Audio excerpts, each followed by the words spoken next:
बच्चों अभी हमने क्योंकि ज्योग्राफी का फर्स्ट चैप्टर पूरा किया रिसोर्सेस, सो उसकी कंटिन्यूटी में ही सेकंड चैप्टर है। सो हम तुरंत वो चालू ले लेते हैं ताकि आपको वो साथ में आइडिया आ जाए। ठीक है, वैसे हमारा सीक्वेंस सिविक्स का था, but we are starting geography. Geography के बाद वी विल डू सिविक्स। ठीक है, सो ज्योग्राफी में चैप्टर 2 है land, soil, water, natural vegetation and wild life resource. ठीक है, इतना बड़ा टॉपिक है, मतलब इस सारे चैप्टर में आप लैंड के बारे में पढ़ोगे, soil, water, natural vegetation, wild life resources. 1 2 3 4 5 चीजें जो कि अफेक्ट करती हैं ह्यूमन को, इन 5 चीजों के बारे में पढ़ोगे। 5 important things that affect us human beings, उनके बारे में आप एक एक करके पढ़ने वाले हो।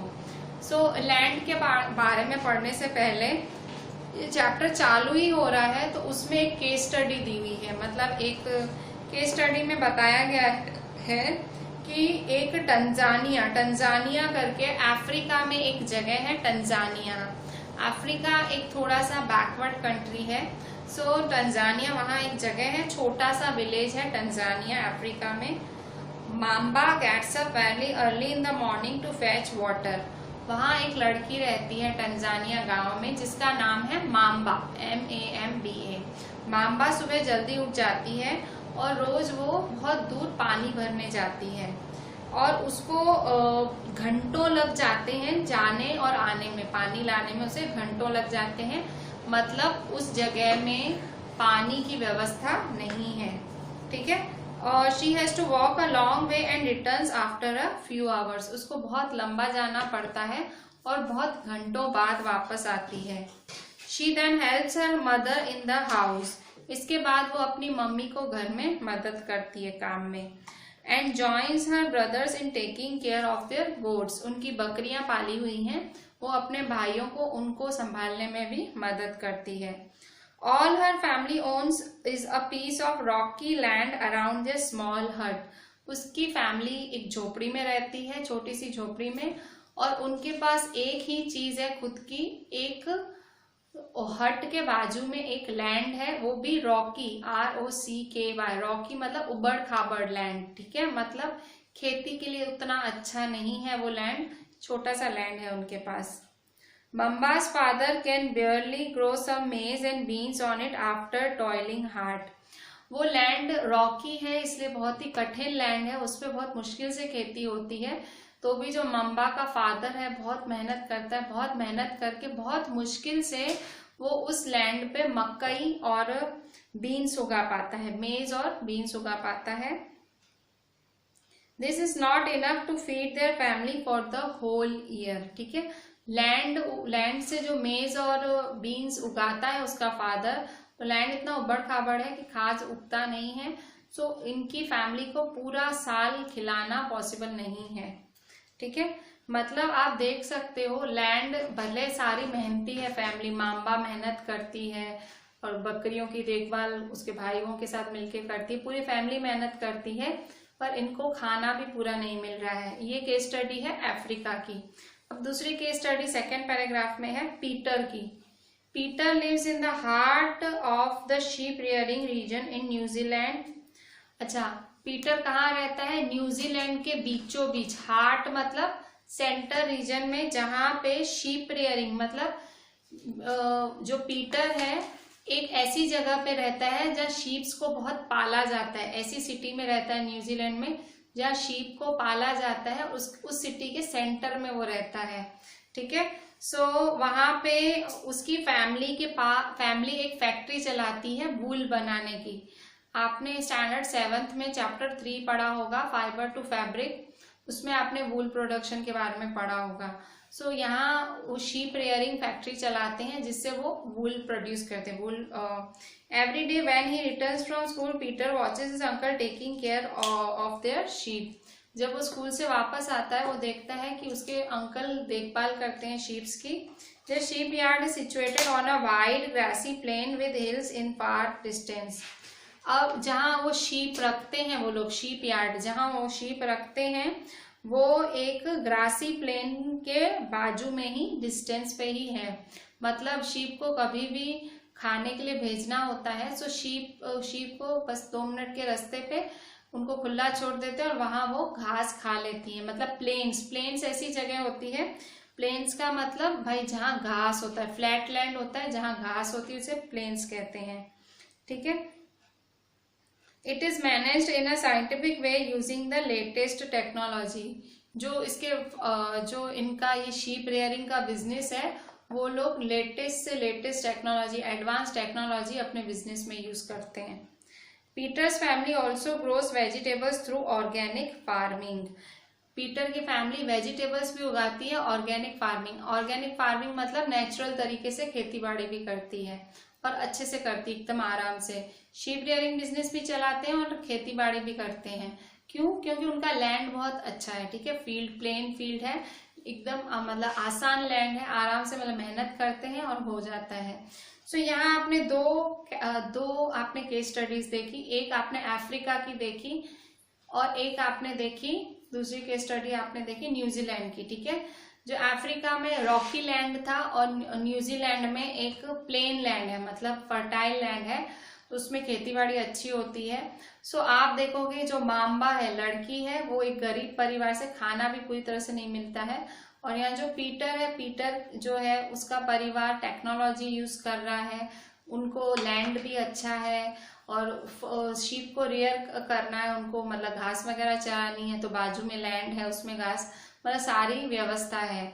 और उस स्टोरी में, अफ्रीका वाली स्टोरी में, माम्बा को पानी भरने तक के लिए बहुत सारे घंटों के बाद पानी भरने जाती है, जबकि पीटर यहाँ घर आता है, देखता है कि भाई सीधा भाई अंकल कैसे टेक केयर कर रहे हैं। मतलब वहाँ अफ्रीका में ज्यादा लाइफ हार्ड है और न्यूजीलैंड में कंपैरेटिवली इजी है। लाइफ इन द सेंस वहाँ का लैंड, जहाँ वो माम्बा जिस जगह पे रह रही है, टंजानिया रीजन एक रॉकी रीजन है, जबकि यहाँ न्यूजीलैंड में जो पीटर रह रहा है, centre of the ship rearing city, वहां पे वो रीजन प्लेन रीजन है, मतलब वहां आराम से घास वगैरह उगती है। ठीक है। सो ये डिफरेंस, ये मतलब डिफरेंस क्यों है, दोनों की लाइफ में डिफरेंस क्यों है? क्योंकि उनका लैंड डिफरेंट है, उनका सॉइल डिफरेंट है, वाटर डिफरेंट है, नेचुरल वेजिटेशन डिफरेंट है और एनिमल्स डिफरेंट है। और छठा है टेक्नोलॉजी का यूज डिफरेंट है। ठीक है। सो मतलब ये 6 की 6 चीजें डिफरेंट हैं, इसलिए इनकी लाइफस्टाइल भी डिफरेंट है। सो इसीलिए मतलब इन रिसोर्सेज की वजह से ही, ये 6 रिसोर्सेज, ये 5 रिसोर्सेज की वजह से ही हम सबकी लाइफस्टाइल एक दूसरे से अलग होती है। ठीक है। सो सबसे पहले हम जो पढ़ेंगे, लैंड पढ़ेंगे। सबसे पहले हम लैंड पढ़ेंगे इस चैप्टर में। सो लैंड में, हाँ आपको पता है लैंड अगर 100% लैंड है, दुनिया में 100% लैंड है, सो उसमें से खाली 30% लैंड यूज होता है। लोग खाली 30% लैंड पे ही रहते हैं। ठीक है, बाकी 70% लैंड अनयूज्ड है, कोई यूज ही नहीं करता है। ठीक है, और सारे इसी लैंड पे रहते हैं। 30% लैंड पे सारी पॉपुलेशन दुनिया की रहती है, मतलब 70% लैंड बेस्ड हो रहा है। ठीक है। सो जो लैंड है वो सबसे मोस्ट इम्पॉर्टेंट नेचुरल रिसोर्स है। ये about 30% of total area of earth surface and all parts of this are not habitable. जो मैंने अभी बात बोली कि लैंड का सिर्फ 30% ही यूजेबल है, बाकी लैंड कोई यूज नहीं करता है। The uneven distribution of population is in different parts of the world is mainly due to varied characteristic of land and climate. Population जो दुनिया में कम ज्यादा है, अनइवन पॉपुलेशन है जो कि दुनिया में in different parts of the world is mainly due to varied characteristic of land and climate. क्योंकि लैंड अलग है, क्लाइमेट अलग है, इसलिए पॉपुलेशन भी अलग है।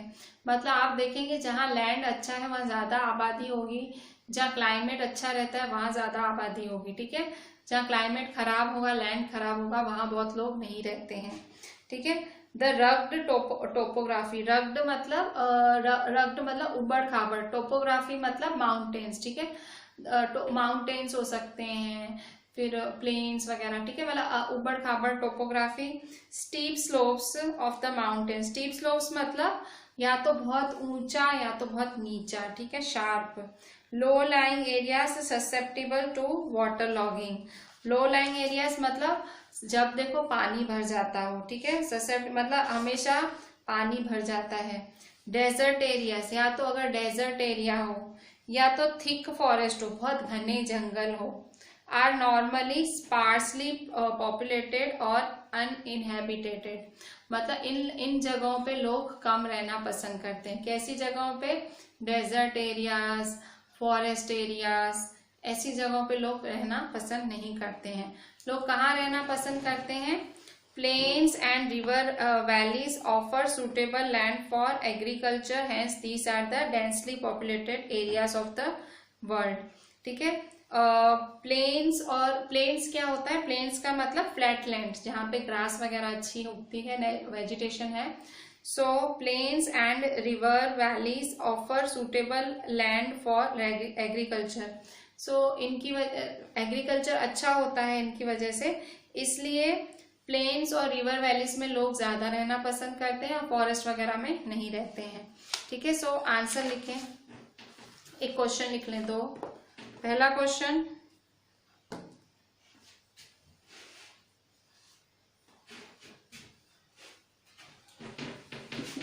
why there is uneven distribution of population in different parts of the world, ठीक है। पॉपुलेशन क्यों ऐसे अनइवन डिस्ट्रीब्यूटेड है? सो आंसर है पेज नंबर, यही मतलब जो चैप्टर स्टार्ट हुआ, the uneven distribution, second paragraph, land का second paragraph, first line. The uneven distribution of population in different parts of the world is mainly due to varied characteristic of land and climate. दो ही चीजों के कारण, land and climate. So the uneven distribution से लेके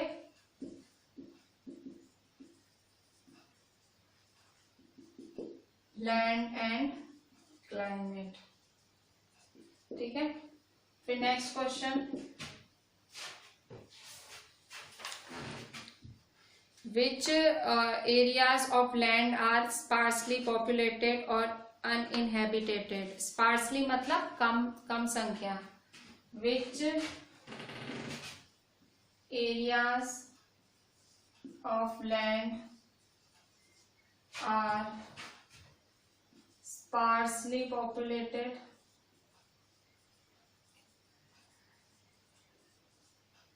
or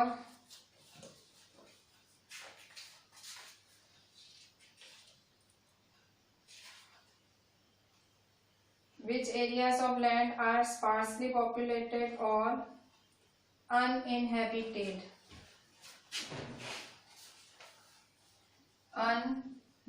Uninhabited. Answer,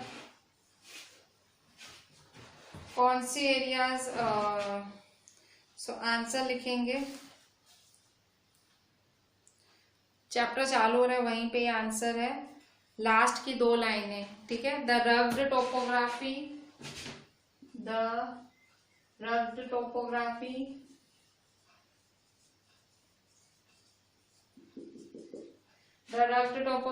comma steep slopes of the mountains, comma low lying areas susceptible to waterlogging, comma desert areas, comma thick forest areas are normally sparsely populated or inhabited, ठीक है। सो next question है, which are the densely populated areas of the world? Next, ये कहाँ तक लिखेंगे? अनइनहेबिटेटेड तक। अनइनहेबिटेटेड का मतलब अनइनहेबिटेटेड, हैबिटेट का मतलब संख्या, अन मतलब नहीं, जहां संख्या नहीं है, बिल्कुल नहीं संख्या, ठीक है, रहने लायक नहीं है, ठीक है। Next question, which are the densely populated areas of the world? दुनिया में dense word, densely, dense word का मतलब क्या होता है? ज्यादा। स्पार्स का मतलब कम, डेंस का मतलब ज्यादा। सो डेंसली पॉपुलेटेड एरियाज कौन सी हैं? पेज नंबर 10 पे second line. Plains and river valleys offer suitable land for agriculture and hence these are the, page number 10 पे सेकेंड लाइन से लेके लिखेंगे प्लेन्स एंड रिवर वैलीज। ठीक है, आंसर क्या है? Plains and river valleys. ठीक है, सो यहाँ पे ही ज्यादा लोग रहते हैं। ठीक है, प्लेन्स एंड रिवर वैलीज है। सो offer suitable land for agriculture, यहाँ क्योंकि एग्रीकल्चर के लिए अच्छा है इसलिए ये डेंसली पॉपुलेटेड एरियाज हैं। सो हमने ये चैप्टर स्टार्ट ले लिया है, लैंड के बारे में हमने थोड़ा सा स्टार्ट ले लिया। So today we are ending our lecture. जितना मैंने आपको डिस्कस किया please write that and send me on WhatsApp. कल हम आगे ये चैप्टर कंटिन्यू करेंगे। So this is a very long chapter. ठीक है, ये चैप्टर बहुत बड़ा है। We have started a very big chapter, so it will take few days, पर इंटरेस्टिंग है क्योंकि हम कंटिन्यूटी में ले रहे हैं। So we will continue further tomorrow. चलें, थैंक यू।